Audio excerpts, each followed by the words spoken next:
merong benepisyong natatanggap. Ano pong benepisyo? Libre. So yung up to a certain point, libre yung kuryente nila. Magandang araw po. Good news para sa ating mga 4-piece members dahil maaari na kayong malibre sa inyong mga kuryente or electric bills kada buwan. Para malaman ang buong detalye, ay tapusin nyo lang po ang video na ito.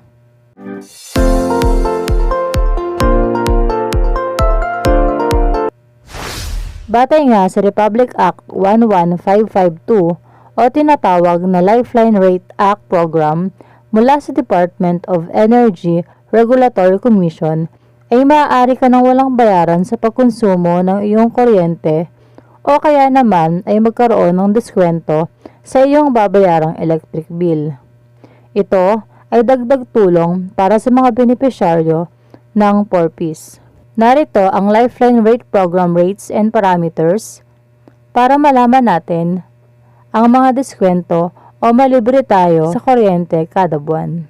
Kapag 0 to 25 kilowatt per hour kada buwan ang nakonsumo mong kuryente, ay ikaw ay libre na at walang babayaran. Kapag naman 25 to 50 kilowatt per hour kada buwan, ay mabibigyan ka ng 50% discount sa iyong bill.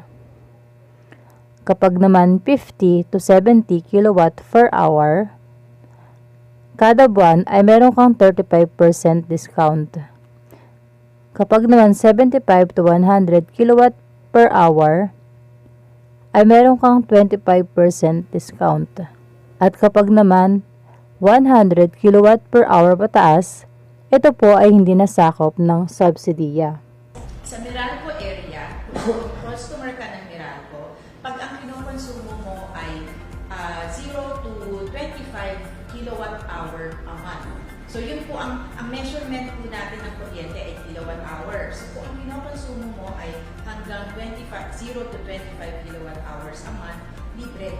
Zero. Wala kang babayaran. Paalala lamang po, ang mga discount na ito ay iba-iba. Depende po sa inyong electric companies.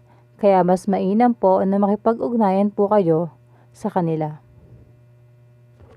Kailangan mong alamin ninyo sa inyong electric cooperative or distribution utility, ano ba yung sistema ng Lifeline Rate at ano yung levels and rate of discount na nakukuha dun sa lugar po. Paano maka-avail o makakuha ng ganitong subsidiya? Kumpletuhin nyo lang po at ipasa ang mga sumusunod. Una, 4-piece ID. Pangalawa, application form. Pangatlo, recent electric bill. Saan ka pupunta para mag-apply? Pumunta lamang po sa pinakamalapit na distribution utilities o electric company. Halimbawa po nito, kung kayo ay nasa NCR ay ang Meralco. Kailan magsisimula ang implementation ng subsidiya?